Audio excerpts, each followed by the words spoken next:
রহিম দণ্ডবিধি আইন 1860 সালের 45 নম্বর আইনের আমরা একেবারে শেষ প্রান্তে। আমরা আজকে যদিও 10-12টা ধারা পড়ব, কিন্তু সেখানে 22, 21, 22, 23 নম্বর অধ্যায়ের আলোচনা করব। এই 3 অধ্যায়ের আলোচনার মধ্যে দিয়ে শেষ হয়ে যাবে আমাদের দণ্ডবিধির সর্ববৃহৎ আলোচনার সমাপনী আজ ক্লাস বলে আমি মনে করি। প্রথমে সূচি বলি। প্রথমে সূচি বলব হচ্ছে লাগে 441 অনধিকার গৃহে প্রবেশ। 441 অনধিকার গৃহে প্রবেশ এর শাস্তি হলো 447 অনধিকার গৃহে প্রবেশ। ভুল করেছি, 441 অপরাধমূলক অনধিকার প্রবেশ। 441 অপরাধমূলক অনধিকার প্রবেশ এর শাস্তি হচ্ছে 447। 442 দ্বারা অনধিকার গৃহে প্রবেশ, অনধিকার গৃহে প্রবেশ 442 এর শাস্তি হচ্ছে 448 দ্বারা অনধিকার গৃহে প্রবেশের শাস্তি। 445 অপথে গৃহে প্রবেশ। অপথে গৃহে প্রবেশ হয় 5-6 ভাবে। অপথে গৃহে প্রবেশ হয় 6 ভাবে, 1, 2, 3, 4, 5। এ যদি উল্টাপাল্টা লেখা হয় সমস্যা হবে না বলে মনে করি। 454 দ্বারা কারাদণ্ডে দণ্ডিত অপরাধ করার উদ্দেশ্যে সংগোপনে, কারাদণ্ডে দণ্ডিত অপরাধ করার উদ্দেশ্যে সংগোপনে অপথে গৃহে প্রবেশ। কারাদণ্ডে দণ্ডিত অপরাধ করার উদ্দেশ্যে দিনের বেলায় অপথে গৃহে প্রবেশ করার শাস্তি 454। 457 হচ্ছে কারাদণ্ডে দণ্ডিত অপরাধ করার উদ্দেশ্যে সংগোপনে রাত্রি গৃহে প্রবেশ। তাহলে 54 হচ্ছে দিনের বেলায়, 57 হচ্ছে রাতের বেলায়। 461 হচ্ছে 461 হচ্ছে অসাধুভাবে সম্পত্তি আত্মসাৎ করার জন্য আধার ভেঙে উন্মুক্ত করা, আধার ভেঙে উন্মুক্ত করা। 462 সন্দেহভাজন ভারপ্রাপ্ত হেফাজতের ভারপ্রাপ্ত ব্যক্তি কর্তৃক অপরাধ সংগঠনের হইলে তার শাস্তি। তারপরে 463 জালিয়াতি। 463 জালিয়াতি। 463 জালিয়াতির সংজ্ঞা, জালিয়াতির উপাদান, জালিয়াতির বৈশিষ্ট্য 5 প্রকার আছে লেখা, মুখস্থ করে নেবেন। 400 সংজ্ঞা। 464 মিথ্যা দলিল। 464 মিথ্যা দলিল প্রণয়ন। এই মিথ্যা দলিল 4 ভাবে প্রণয়ন। এইখানেই এই ক্লাসটা 43 জন এই 463, 64 দিন ব্যাখ্যা করছিলাম, সেই ক্লাসটা অনেকবার অনেক লোক দেখছে। বিশেষ করে 464 মিথ্যা দলিল প্রণয়ন। এই 3টে কথা আছে কিভাবে মিথ্যা দলিল প্রণয়ন হয়, এখানে বোঝার আছে, ওই ক্লাসটা দেখে নিন। তারপরে 465 জালিয়াতির শাস্তি। 465 জালিয়াতির শাস্তি। 466 আদালতের নথিপত্র, সরকারি রেজিস্টার ইত্যাদি জালকরণ। আদালতের নথিপত্র, সরকারি রেজিস্টার ইত্যাদি জালিয়াতিকরণ। 467 মূল্যবান জামানত, হুইল ইত্যাদি জালিয়াতি। 467 মূল্যবান জামানত, হুইল ইত্যাদি জালিয়াতি। 470 জাল দলিল। 470 জাল দলিল। 470 জাল দলিল। এরপরে চলে যাওয়া হচ্ছে বিবাহ সংক্রান্ত অপরাধ সম্পর্কিত। বিবাহ প্রতারণামূলকভাবে বিবাহ সংক্রান্ত অপরাধ সম্পর্কিত 493 বলছে। 493 প্রতারণামূলকভাবে আইনানুগ বিবাহের বিশ্বাস প্ররোচিত করিয়া কোনো ব্যক্তিকে কর্তৃক স্বামী স্ত্রী সবাস করা। মানে প্রতারণামূলকভাবে যদি কোনো ব্যক্তি আইনানুগ ভাবে দেখায় যে স্বামী স্ত্রী ভাবে বসবাস করে এবং সবাস করে, তার শাস্তি 493। গত ক্লাসের ব্যাপক আলোচনা করছিলাম 493, 375-এর 4 ধারার মধ্যে কি পার্থক্য সেই বিষয়ে আলোচনা করছিলাম। কখন ধর্ষণ হয়, কখন এই প্রতারণামূলক ভাবে সবাস হয়।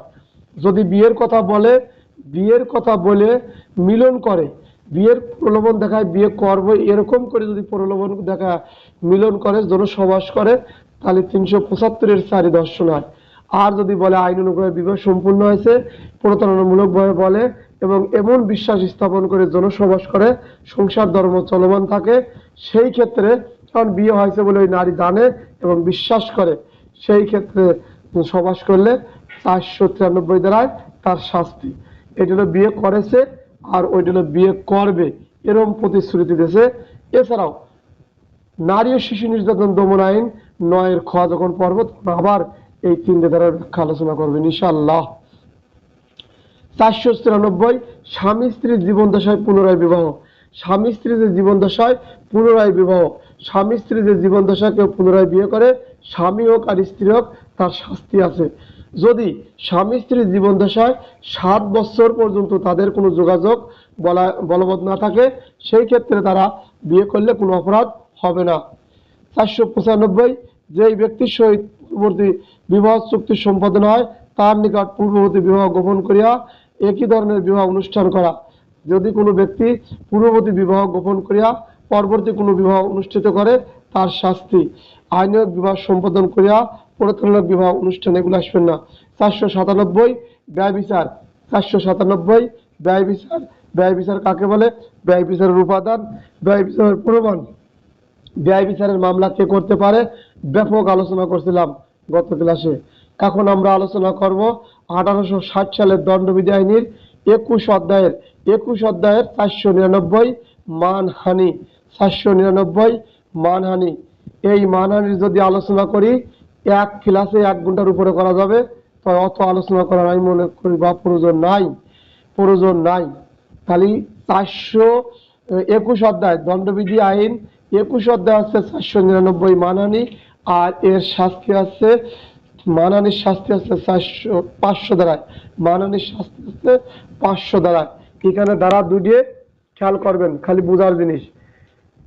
মানহানি কাকে বলে, মানহানির উপাদান কি, মানহানির বৈশিষ্ট্য কি, কখন কখন মানহানি হয়, কখন কখন মানহানি হয় না, এই সমস্ত প্রশ্নের উত্তর আমি পড়ার পরে পাবেন। তাহলে প্রথম প্রশ্ন কি, মানহানি কাকে বলে, মানহানির উপাদান কি কি, মানহানির বৈশিষ্ট্য কি কি, কি কি করলে মানহানি হয়, কি কি করলে মানহানি হয় না, কয়েকভাবে মানহানি হয়, কতভাবে মানহানি হয় না।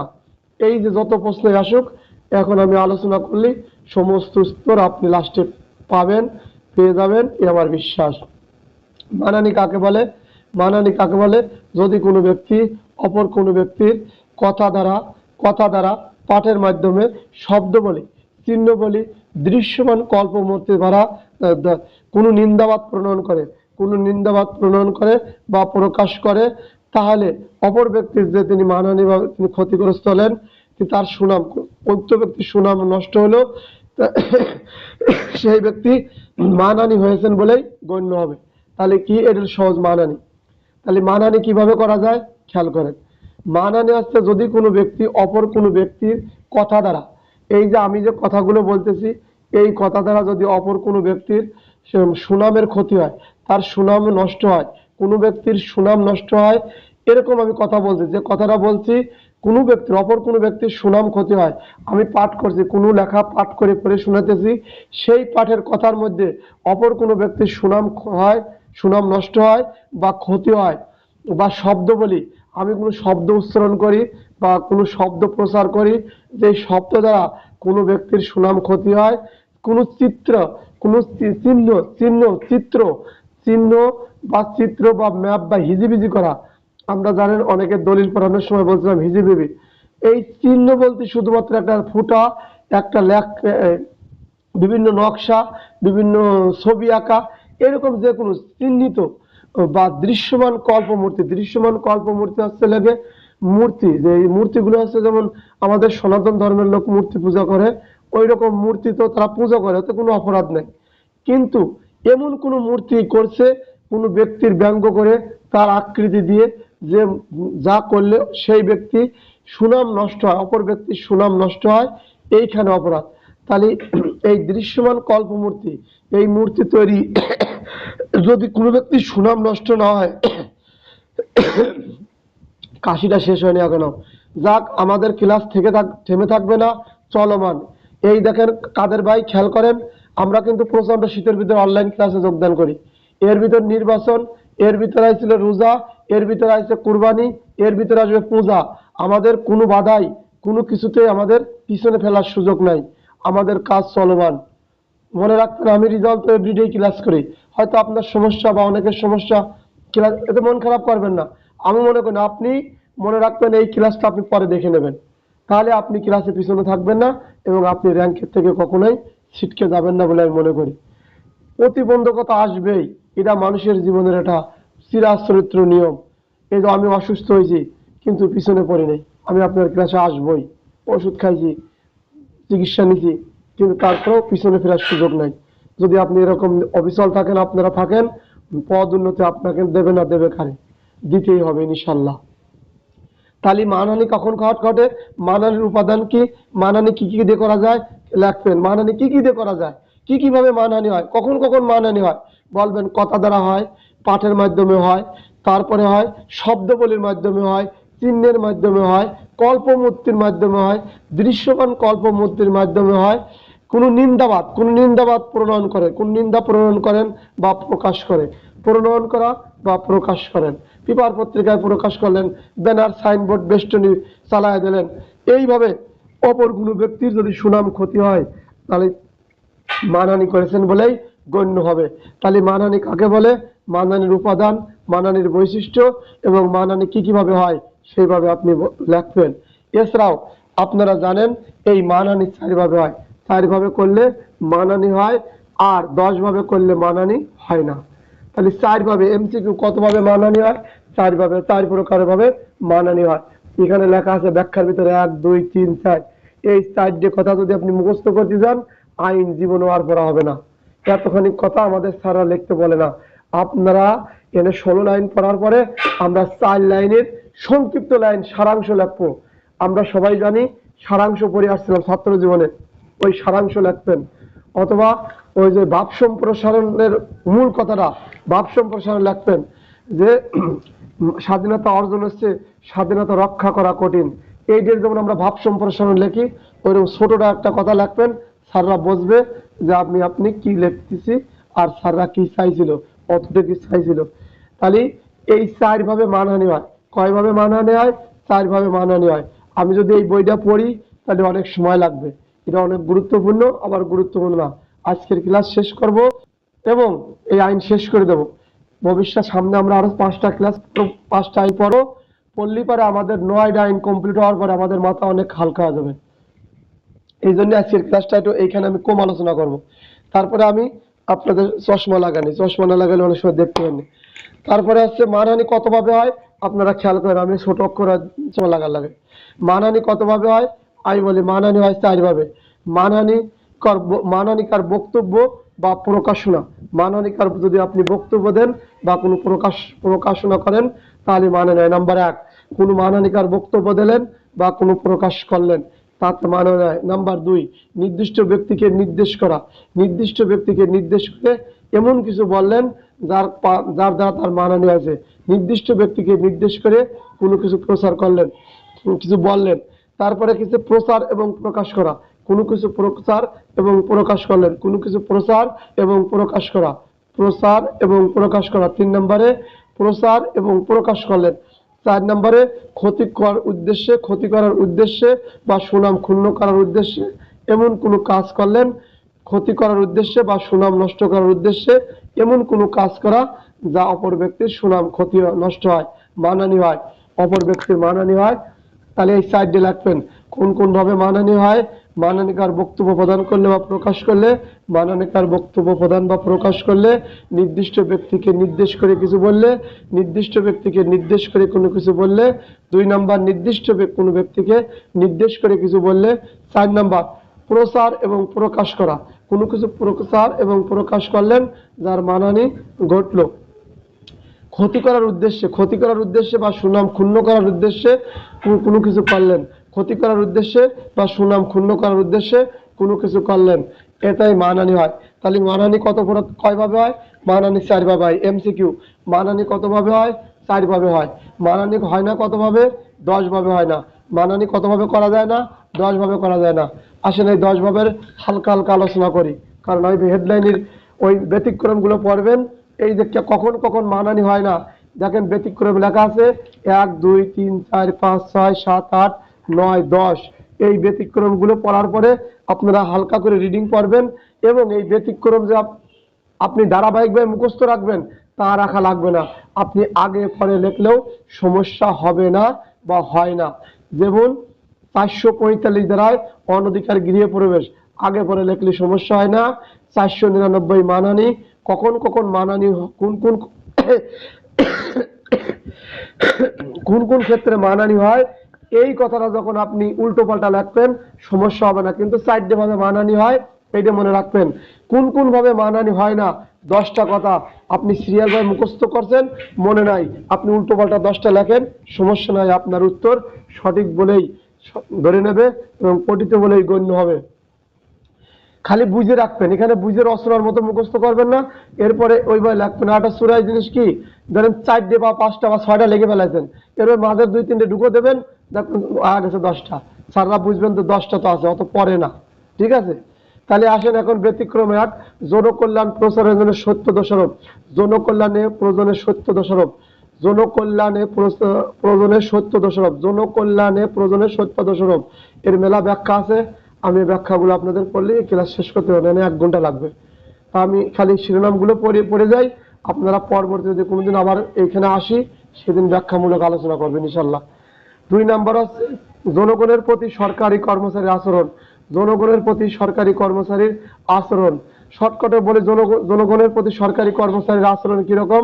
অনেক সময় দেখেন আমরা ওয়ারেন্ট তামিল করতে যা বলি, আপনার নামে ওয়ারেন্ট আছে, সরকারি কর্মচারী ডাক্তার বললো আপনার এই রোগী আমাদের চিকিৎসা করা ভালো হবে না, এইরকম জনগণের প্রতি সরকারি কর্মচারী যারা আচরণ, এই ভালোটা আচরণ করলো, এতে মানহানি ক্ষুণ্ণ হলে যে এই রোগের চিকিৎসা এখানে হয় না, এতে বড় ধরনের ক্ষতি হয় না।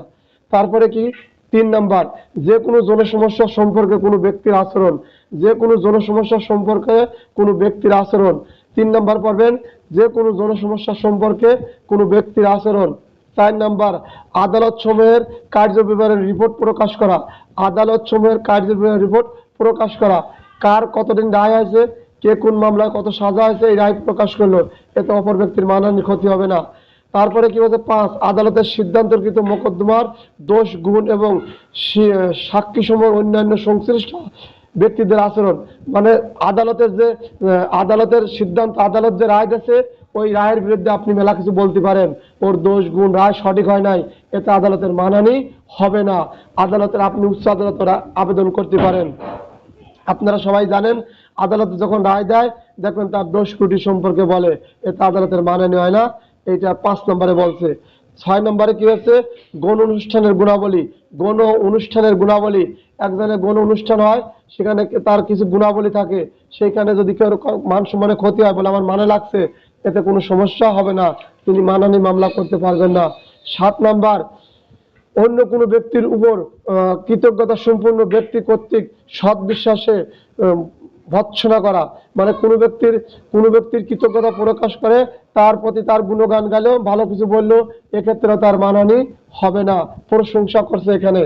8 নাম্বার, কৃতজ্ঞতা সম্পূর্ণ ব্যক্তির নিকট সৎ বিশ্বাসে অভিযুক্তকরণ। কৃতজ্ঞতা সম্পূর্ণ ব্যক্তির নিকট সৎ বিশ্বাসে অভিযুক্তকরণ। কৃতজ্ঞতা সম্পূর্ণ ব্যক্তির নিকট সৎ বিশ্বাসে অভিযুক্তকরণ। সৎ বিশ্বাস যদি কোনো কিছু করে তার অপরাধ হয় না। 9 নাম্বার, কোনো ব্যক্তি কর্তৃক তার সৎ বিশ্বাসের স্বার্থ রক্ষার্থে এবং অন্য কারোর উপর কোনো দোষারোপ করা, এগুলো মুখস্থ করে নেন। 10 নাম্বার, সতর্ককৃত ব্যক্তির জনকল্যাণ। সতর্কৃত ব্যক্তির কল্যাণার্থে জনকল্যাণ সতর্কতা, এগুলোর ব্যাখ্যা ছিল, আসলে এভাবে পড়া সঠিক হয় নাই বলে আমি মনে করি, কিন্তু আমি আজ শেষ করবো বলে নিয়ত করে আইছি। এই সামনের ক্লাসের প্রশ্নগুলো আসে, এইখান থেকে আপনারা বিচলিত হবেন না। তারপরে 500 ধারা আছে মানহানির শাস্তি। 500 ধারা আছে মানহানির শাস্তি। এখন আমরা দণ্ডবিধি আইনে আর আছে 60টা ধারা পড়বো। এই 60টার ভিতর প্রতিনিয়তই প্রশ্ন আসে, এখান থেকে আপনারা সরে যাবেন না। আমি এখন জনগুরুত্বপূর্ণ অধ্যায়ের আলোচনা করব। অধ্যায় 22, অপরাধজনক ভীতি প্রদর্শন, অপরাধজনক ক্ষতিকর এবং বিরক্তি কাজ সম্পর্কিত।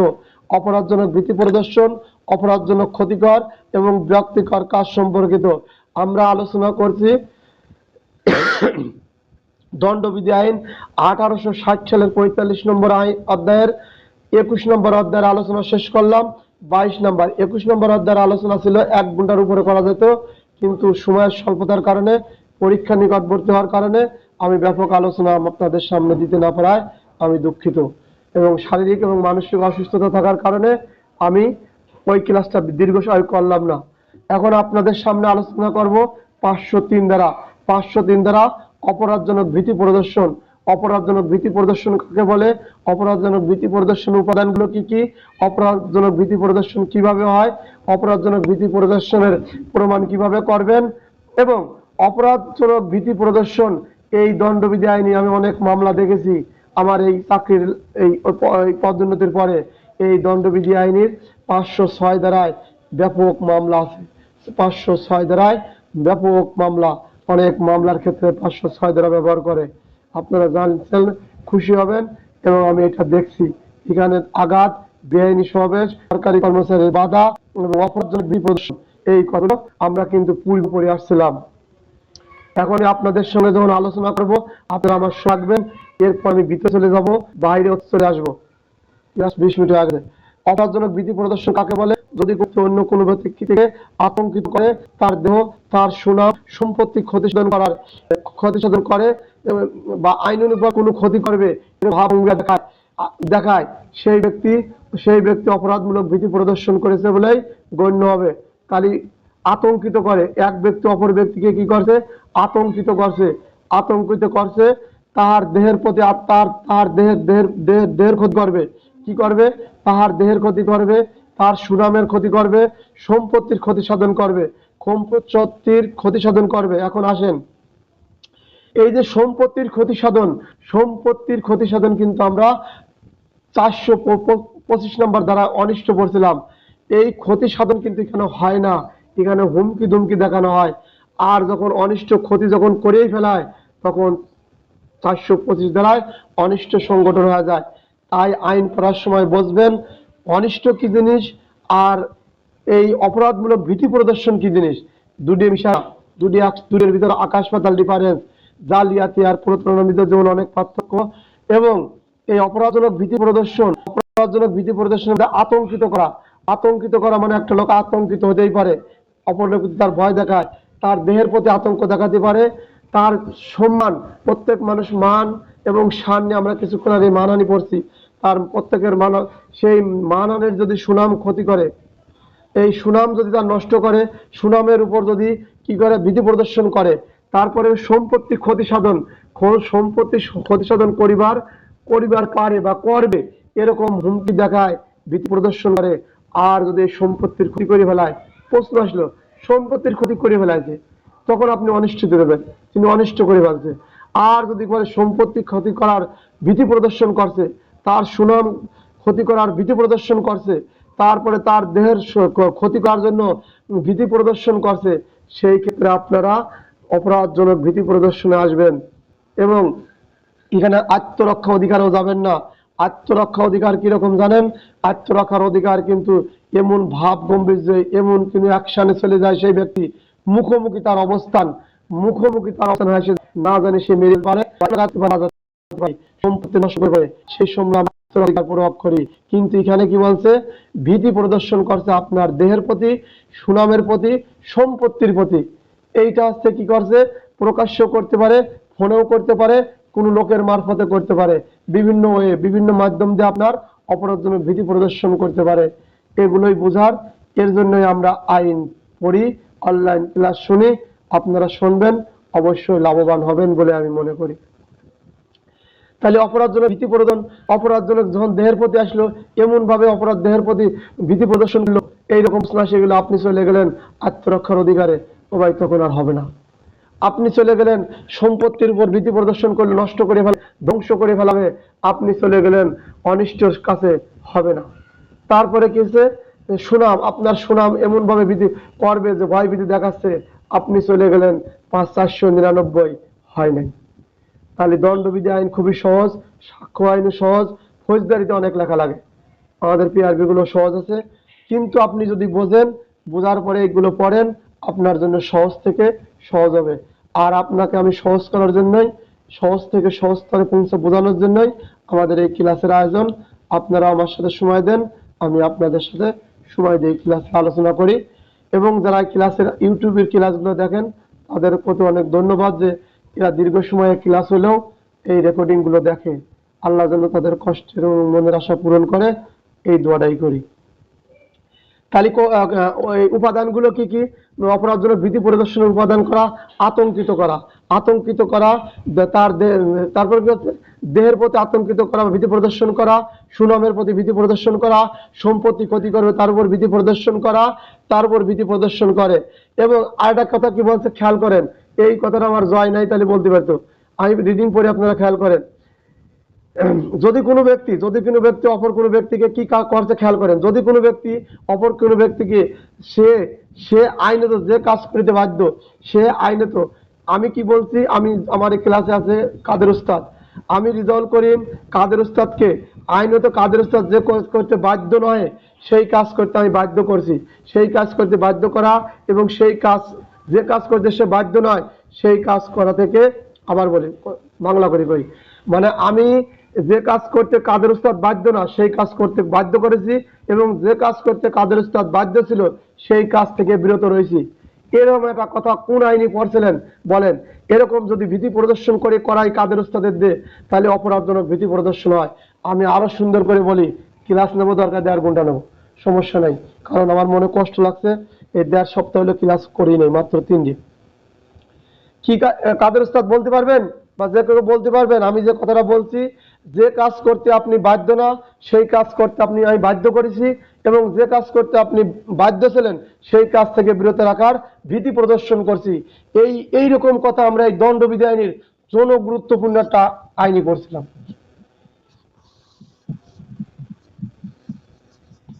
যাক, সমস্যা নাই, ফোন স্যালুট করি। আমার কষ্ট লাগবে কাদের উস্তাদ আপনি যদি রিটেন না জমা দেন, আপনার র্যাঙ্ক যদি ঠেকায় কেউ, দায়ভার আমার, কিন্তু আপনি লেখা জমা দেন ভাই, খুশি হয়েছি খুব, আপনি এত সুন্দর উত্তর দিতে পারছেন। এই দেখেন, তাহলে এইখানে যখন ভীতি প্রদর্শন এরকম প্রশ্ন আসে, আসার পরে যখন 5 জনের কথা উল্লেখ থাকবে তখন বেআইনি চলে যাবেন। ঘুরিয়ে ফিরে কিন্তু সীমিত কথার মধ্যে আমাদের নড়াচড়া করায়, এই ব্রিটিশে এরকম করে গেছে। এই যখন একজন একজন আমি শুধু কাদের উস্তাদের সাথে এই আচরণ করলাম, তখন আমি ভীতি প্রদর্শন করলাম, তখন হলে কি আসবে? এই 503 দ্বারা আসবে। 503 সংজ্ঞায় এই ভীতি প্রদর্শন করলাম, শাস্তি হবে কত? 506। 506 আপনার শাস্তি হবে। কিন্তু আমরা 10 জন মিলে যদি এই কাজটা করতাম, ভীতি প্রদর্শন করতাম, ওই কাজটা আপনার বাধ্য করাতাম, তাহলে আমার কি অপরাধ হতো?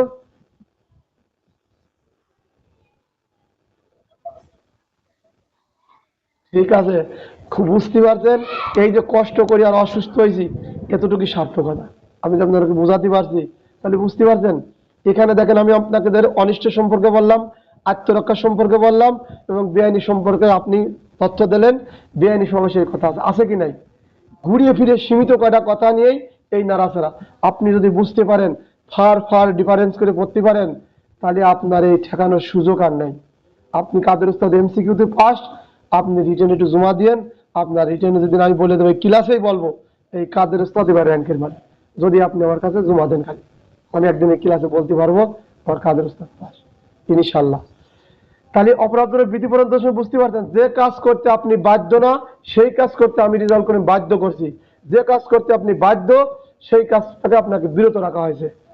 এই কাজ করা এবং এই অপরাধের ভীতি প্রদর্শনের মাধ্যমে করছি, এই কাজ করার কারণে আমার শাস্তি 503 এর সংজ্ঞায় বলছে শাস্তি কত? 503, 506।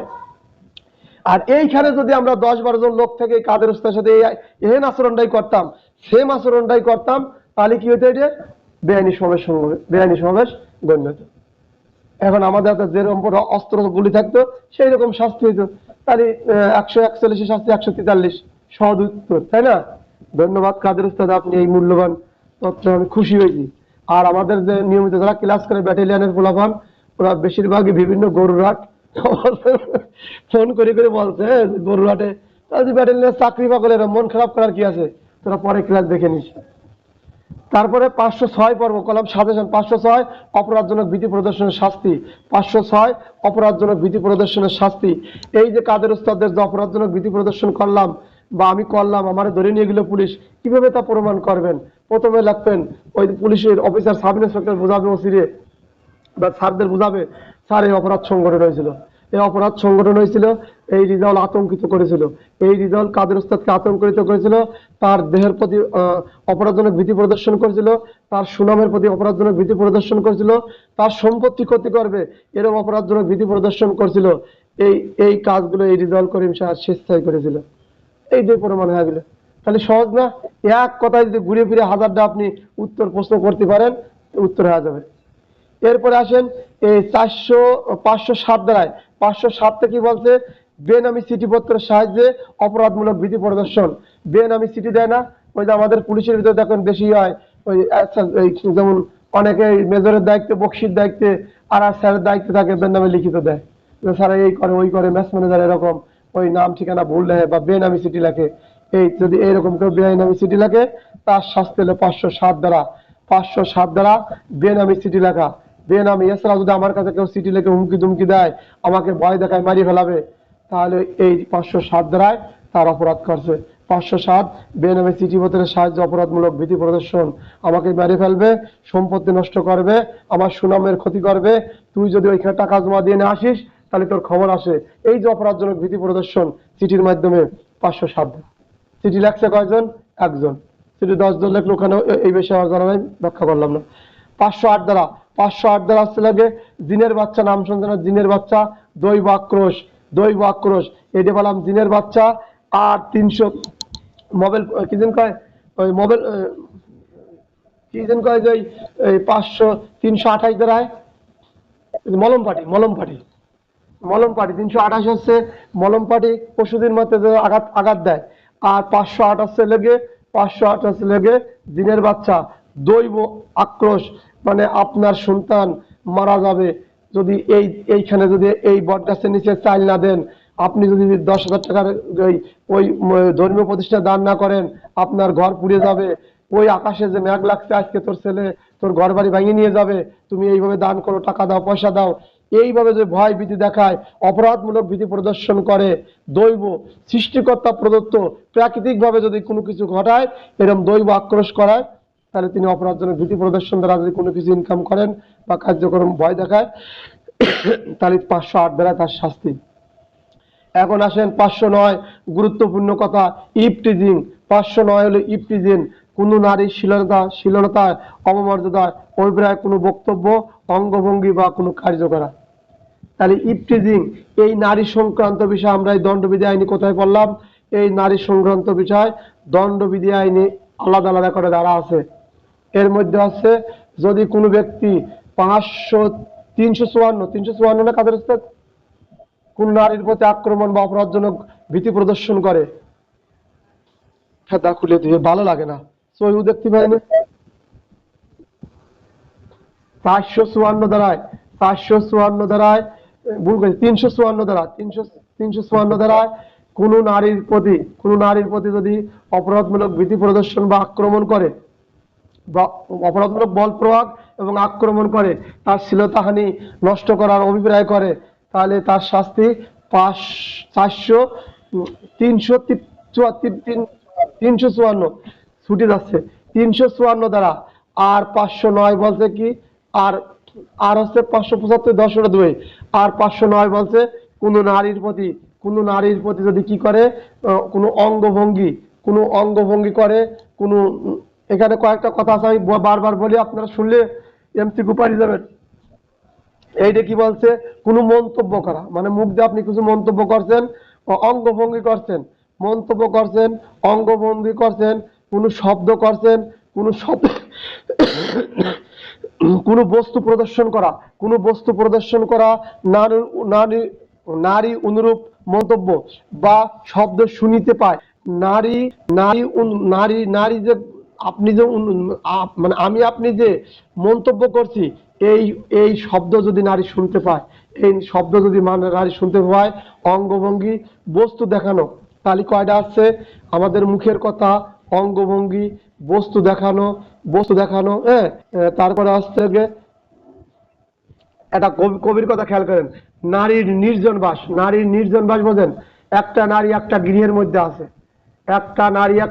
মধ্যে আছে, বা একটা স্থানে আছে, সে তার নিরাপদ স্থান বজায় রাখে, নারী তার স্বাভাবিক নিয়ম নীতি অনুসারে বজায় থাকে। এই নিয়ম নীতি অনুসারে যে স্বাভাবিকভাবে আছে, ফট করে আপনি অনধিকার সেখানে প্রবেশ করলেন, আমি বা আপনি প্রবেশ করলাম, তাহলে ওটা ইফটিজিং হলো। আসলে নারী স্বাভাবিক আছে, আমি স্বাভাবিকভাবে ওইখানে ঢুকে পড়ছি, এটা ইফটিজিং এর শামিল। তাহলে নারী যেখানে আছে আপনি যদি অনধিকার সেখানে প্রবেশ করেন, আমরা পড়ে আসছি অনধিকার গৃহে প্রবেশ, অনধিকার প্রবেশ 441, 442, 441 অনধিকার প্রবেশ, 442 অনধিকার গৃহে প্রবেশ। খালি নারীর নির্জন বাস, নারী যেখানে নির্ভীতে বাস করে সেই নির্জন বাসে তার গৃহে তাঁবু বা তার জাহাজে আপনি অনধিকার প্রবেশ করলেন, আপনি অনধিকার প্রবেশ করলেন, তাহলে ইফটিজিং হয়েছে বলেই গণ্য হবে। তাহলে খালি শব্দ দ্বারা হবে, শব্দ দ্বারা হবে, অঙ্গভঙ্গি দ্বারা হবে, কোনো বস্তু প্রদর্শন করা হবে, কোনো বস্তু প্রদর্শন করা হবে, কোনো বস্তু দেখিয়ে, কোনো বস্তু যদি আপনি দেখান সেই দেখার মাধ্যমে ইফটিজিং হবে। কোনো বস্তু দেখানো, তাহলে কি কোনো বস্তু দেখানো, কোনো নারীর নির্জন বাসে প্রবেশ করা, কোনো বস্তু দেখানো, কোনো নারীর নির্জন বাসে প্রবেশ করা, কোনো বস্তু দেখানো, কোনো নারীর নির্জন বাসে প্রবেশ করা, অঙ্গভঙ্গি করা, কোনো মন্তব্য করছি বা কোনো কথা বলছি যা নারী শুনে ফেলাইছে, কোনো কথা বলছি বা কোনো বক্তব্য দিছি যা নারী শুনে ফেলাইছে, কোনো বস্তু প্রদর্শন করছি, যা কোনো বস্তু প্রদর্শন করছি বা অঙ্গভঙ্গি করছি, কোনো শব্দ বা কথা বলছি, এগুলো হচ্ছে নারী ইফটিজিং এর শামিল। তাহলে নারী ইফটিজিং হলো 500 হলো ইফটিজিং। এই ইফটিজিং হলো সরাসরি অন টু অন, অন ভাবে আসছে এবং অজনক ভীতি প্রদর্শন, এই 3 দ্বারা এর পার্থক্য বুঝবেন। এইগুলো পার্থক্য নিজেরা লেখেন। 509 কি বলছে আর 354 বোধের কি বলছে? ওখানে বলছে কোন নারীর অপরাধজনক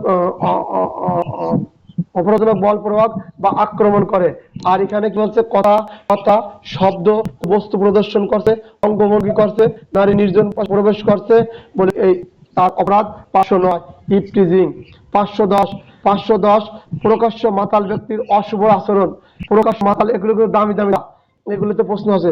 প্রকাশ্য মাতাল ব্যক্তির অশুভ আচরণ। আপনারা সবাই করেন, যখন প্রশ্ন আসবে বেশিরভাগ উত্তর করার চেষ্টা করবেন মেজর অ্যাক্টের থেকে। মাইনর অ্যাক্ট পরে যাবেন, মাইনর অ্যাক্ট হল সহযোগিকারী।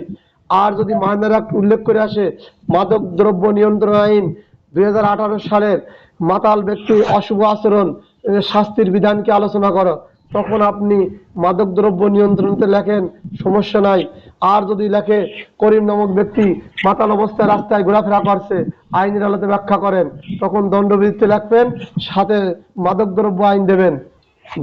প্রথম হলো বাপ মা, তারপরে ভাই বোন আত্মীয় স্বজন পরে। আপনি যেমন বোঝেন বাপ মা ছাড়া আমি আপনি আসতে পারতাম না, এই দণ্ডবিধি সাক্ষ্য আইন আর ফৌজদারি ছাড়া অন্য আইনি জন্ম হইতো না, অন্য আইন চালানো যায় না। তাই মূল আইন যদি কিছু পাওয়া যান, এই মূল আইন থেকে উত্তর করবেন। অতিরিক্ত আত্মীয় স্বজন, খালাতো ভাই, মামাতো ভাই, চাচাতো ভাই যা আছে, মাইনর অ্যাক্ট, মেজর অ্যাক্ট, বিশেষ আইন, স্থায়ী আইন, সেই আইনগুলো ব্যবহার করবেন। এটা আপনাদের কাছে আমার অনুরোধ। আপনার বিজয় আপনার কলমে, আপনার হাতে। শুধু আপনার সিদ্ধান্ত নেবেন মূল আইনের উপরে। আপনি মাইনর অ্যাক্ট লেখেন, আমি নিষেধ করব না, কিন্তু মূল আইন থেকে আগে করার চেষ্টা করবেন যে মূল আইনের ভিতরে আছে কিনা। তাহলে প্রকাশ্য মাতাল ব্যক্তির অশুভ আচরণ। প্রকাশ্য মাতাল ব্যক্তি যদি কোনো ব্যক্তি নেশাগ্রস্ত হয়, তাই প্রকাশ্য স্থানে আপনারা সবাই জানেন মানুষের চলাচল করা স্থান বা খোলা ময়দানে, এই প্রকাশ্য জানেন প্রকাশ্য কলমারি, 2 বা ততোধিক ব্যক্তি যদি শেষ কলম মারামারি করে তাহলে কলম মারামারি বলে গণ্য হবে।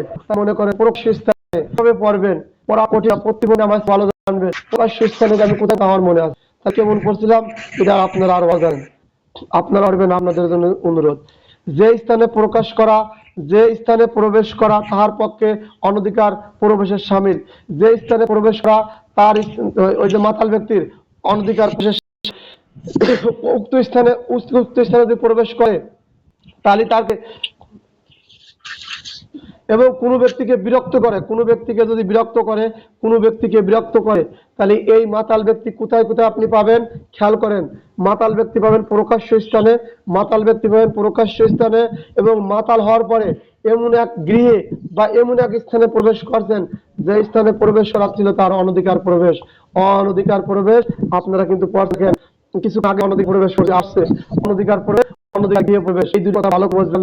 যে গৃহের বা আপনার জমি সম্পত্তি পানের বরজ, আর একটা গৃহ বলতে হচ্ছে 442 বলতে বোঝাইছিল, ওখানে ব্যাপক আলোচনা করছিলাম। মাতাল ব্যক্তি, আমি তো নেশাগ্রস্ত, যদি প্রকাশ্য স্থানে দ্বারা থাকি, আমার কোন স্থানে অনধিকার প্রবেশ করি, যেখানে আইন প্রবেশ করা, কোন ব্যক্তির বিরুদ্ধে বিরক্ত সৃষ্টি করে, এই যে আমি নেশা পান করছি, কোন ব্যক্তির বিরক্ত সৃষ্টি হচ্ছে, কোন ব্যক্তির বিরক্ত সৃষ্টি হচ্ছে, তাহলে তার অপরাধ 510 দ্বারা। তার অপরাধ কত? 510 দ্বারা। এখন আসেন মাদক দ্রব্য নিয়ন্ত্রণ আইন, মাদক দ্রব্য নিয়ন্ত্রণের 36-এর মাদকদ্রব্য নিয়ন্ত্রণ আইন 2018 সালের 36-5 উপধারা 36-5 শাস্তি আছে। যদি কোনো ব্যক্তি মাতাল অবস্থায় প্রকাশ্য গাড়ি ঘোড়া চালায়, মানুষের বিরক্ত এবং অস্বস্তি সৃষ্টি করে, তাহলে তার শাস্তি। এখন কাদের উস্তাদ খেয়াল করেন, যদি দণ্ডবিধি আইন থেকে আপনি উত্তর করেন এর সাথে মাদকদ্রব্য লেখেন, 5-এর ভিতরে আপনি কি মনে হয় তারই নিচে পাবেন? আর ওই লেখার প্যাটার্ন যদি সঠিক দিতে পারেন তারই নিচে। আর আপনি যদি মাদকদ্রব্য লিখেছি স্যার বসে তো এ তো মূল, এই তো মাদকদ্রব্য আইন, মূল আইন।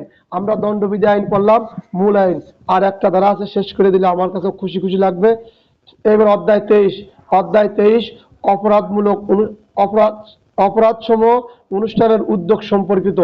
অপরাধসমূহ অনুষ্ঠানের উদ্যোগ সম্পর্কিত আপনারা সবাই জানেন, দণ্ডবিধি আইন 109 ধারা থেকে শুরু করে 511 ধারা, 109 ধারা শাস্তি শুরু হয়েছে, 511 তার শাস্তি সমাপ্তি ঘটছে। 109 কি বলছিল? যদি কোনো ব্যক্তি সহায়তা করে, এই সহায়তার ফলে যদি তার শাস্তির বিধান না থাকে সহায়তার কারণে, তাহলে ওই যে মূল অপরাধী যে অপরাধ করছে সহায়তাকারী সমান অপরাধী হবে। তাহলে মূল অপরাধী যে অপরাধ করছে সেই দ্বারা তার মামলা হবে, এবং যিনি সহায়তা করছেন তিনি 109, এবং মূল যে অপরাধ সেই দ্বারা তার জন্য 2টি ধারা, আর যিনি অপরাধ সংগঠন করেন তার জন্য 1টা ধারা। এখন আছেন এইখানে যে উদ্যোক্তা, আপনি অপরাধ করার উদ্যোগ গ্রহণ করছেন, সহায়তার অধ্যায় শেষ। এখন আমাদের অধ্যায় 23 শেষ, দণ্ডবিধি। আলহামদুলিল্লাহ, খুশি খুশি লাগতেছে। দণ্ডবিধি আইন 511 শেষ ধারাটা পড়তেছি। যাবজ্জীবন কারাদণ্ডে বা কারাদণ্ডে দণ্ডিত অপরাধ, যাবজ্জীবন কারাদণ্ড। এই অপরাধ হতে হবে যাবজ্জীবন কারাদণ্ডে বা কারাদণ্ড। ভালো কথা বলছি। 510 ধারায় কিন্তু এই দণ্ডবিধি আইনি সর্বনিম্ন ধারা অপরাধের শাস্তি। দণ্ডবিধি আইনে সর্বোচ্চ শাস্তি 303 ধারা, একমাত্র মৃত্যুদণ্ড। দণ্ডবিধি আইনে 303 ধারার শাস্তি হল সর্বোচ্চ, একমাত্র শাস্তি মৃত্যুদণ্ড। আর 510 ধারায় একমাত্র শাস্তি সর্বোচ্চ কম, যার মেয়াদ 24 ঘন্টা পর্যন্ত হতে পারে, একদিন। যার মেয়াদ 24 ঘন্টা পর্যন্ত হতে পারে, 10 টাকা পর্যন্ত জরিমানা। এমসিকিউ খেয়াল করেন, ছুটে গেছিল, কথা ভুলে গেছিলাম। তাহলে 510 ধারায় কি বলছে? 510 ধারায় দণ্ডবিধি আইনি সর্বনিম্ন শাস্তি হলো 24 ঘন্টা, আর সর্বনিম্ন জরিমানা হলো 10 টাকা পর্যন্ত জরিমানা। তাহলে এইটা মনে রাখেন, সর্বোচ্চ শাস্তি সর্বনিম্ন। আর আমরা আলোচনা ছিলাম 511। এই 511 হলো উদ্যোগ নিয়েছেন। আমাদের দেশে বলতে এখন উদ্যোক্তা হয় না, উদ্যোক্তা, এই বিভিন্ন কিছুর উদ্যোক্তা আছে। এই উদ্যোক্তা অপরাধের উদ্যোক্তা আছে, অপরাধের উদ্যোগ নিয়েছেন। উদ্যোগগুলো কিভাবে খেয়াল করে, আমি কাদের উস্তাদের পকেট থেকে টাকা চুরি করবে হাত ঢুকাইছি, টাকা নেই, ভাড়া চলে আসলাম, আমার কি অপরাধ? রিজাল কাদের উস্তাদের পকেটে হাত ঢুকাইছে, টাকা নেই, ভাই হাত ভাইকে ফেলাইছে, রিজাল এমনি না, আমার উদ্যোগ ছিল চুরি করার। এইটা কি কারাদণ্ড। তারপরে যাবজ্জীবন কারাদণ্ড। তাহলে কি বড় ধরনের অপরাধ, অনেক সময় উদ্যোক্তার কারণে যদি কোনো শাস্তির বিধান না থাকে, উদ্যোক্তার কারণে আপনারা জানেন দণ্ডবিধি আইন 307 ধারায় খুনের উদ্যোগ, খুনের উদ্যোগের শাস্তি আছে, ডাকাতির উদ্যোগের শাস্তি আছে, চুরির উদ্যোগের শাস্তি আছে, ভাই ধর্ষণের উদ্যোগের শাস্তি আছে, কবে দর্শনের উদ্যোগ নিতে গেছেন, আছে নাই? মানে বলছেন নাই, আপনি আমি ধর্ষণ করতে যাচ্ছি, পোস্ট পাস নিচ্ছি, আমি সাজগোজ করলাম, এরকম কোন চেষ্টা করলে শাস্তি হবে না? না, উদ্যোগের শাস্তি নেই।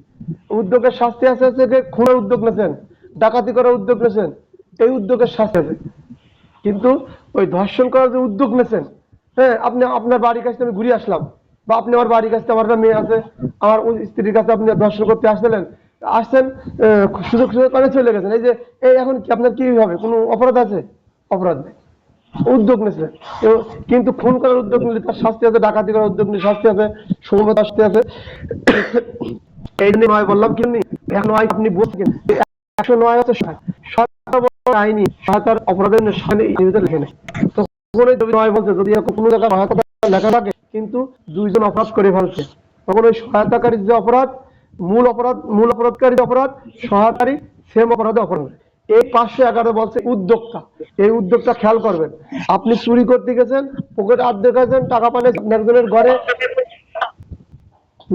নয় আসতেছে। আর এই দণ্ডবিধানের শেষ কাজ আপনারা উদাহরণ ব্যাখ্যা আছে ঠান্ডা মেরে যখন পড়তে মনে চায় তখন ওইগুলো করবেন। ঠিক আছে? আসসালামু আলাইকুম।